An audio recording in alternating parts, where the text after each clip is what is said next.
Nee, maar ik heb daar zo'n bewondering voor die generatie voor ons. Die hebben hel moeten werken. En op een moment was er nog niks te verdienen, want mijn vader die was nog loonslechter. Die ging bij de boerderij varkens slachten. Ik ben een keer met de mid geweest en zit ik in het leren.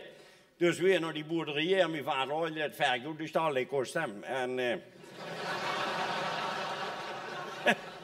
hij zei, Pierre, dan hou ik hem vast en dan moest je houden. Ik was 14 jaar, dus dan was een klein mannetje. En met deze zware hamer, dan dacht weet je nog het, dan dacht ik nog. En net wie ik hoorde, kwam ze een rukwind achter de schuurknoel en mijn vader bleef liggen. En het varken drukt naar de stal. En in hoop paniek mijn vader naar het ziekenhuis her. Toen zei mijn moeder, nu ga ik naar het ziekenhuis her en beet die vader excuus aan. Zeg me gewoon dat ze hem niet gezien hebt.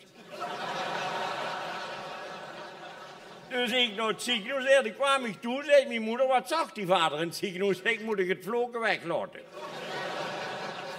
Ja, zei je mag niet vlogen. Ik zeg, dan heeft er niks gezegd.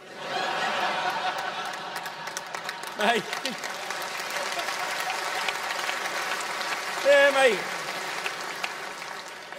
ik heb daar zo'n grote bewondering van. Ook, ja, ik moet zeggen, die hebben goed voor ons gezorgd, de ouders ook. Want en later, toen moest ik nog gaan studeren. Toen heb ik nog als architect gestudeerd. En ik weet goed dat ik gewoon een cursus had van een paar jaar. En toen moest ik examen doen en gelukkig onder het eten zat ik net neven de examinator. Onder het examen, smiddags onder het eten. Want toen zei er nog, meneer zei er, als ik zie hoe u met het bestek omgaat. Ja, dan kunt u beter gaan werken, zei er. Er is nog nooit niemand aan gestorven.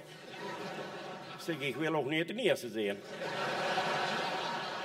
Maar ja, later heb ik toch bij een architect gewerkt en ik moet zeggen, dat heb ik toch veel geleerd. We boeien alles. Gemeentewoningen en gooiwoningen en belastingkantoren en andere zuiveringsinstallaties. Gemeentehuizen en andere rustoorden.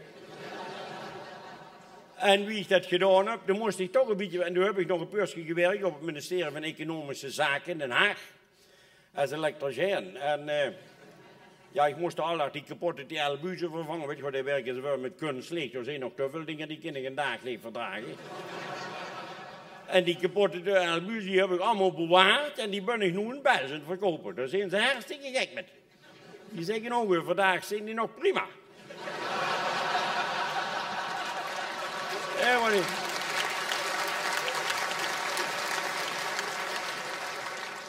Nee, maar dat zijn toch zo'n dingen, maar ik zeg altijd, de minste die het goed gaat, die komt nergens. Toen was ik de vorige week, toevallig moest ik in Amsterdam zijn, hoogte opgetrokken in het Lidl. En toen liep ik s'avonds over het Leidseplein, er zat er nog zo'n blinde mens van, ja, s'avonds, ik denk dat ze ook een armenduvel, s'avonds om 11 uur, en als ze bij ons was, zouden ze me lang binnengepakt. Maar ja, die wist ook niet wie laat het wordt. Ik denk, gooi nog een euro en een oort, heeft er nog een lollige dag.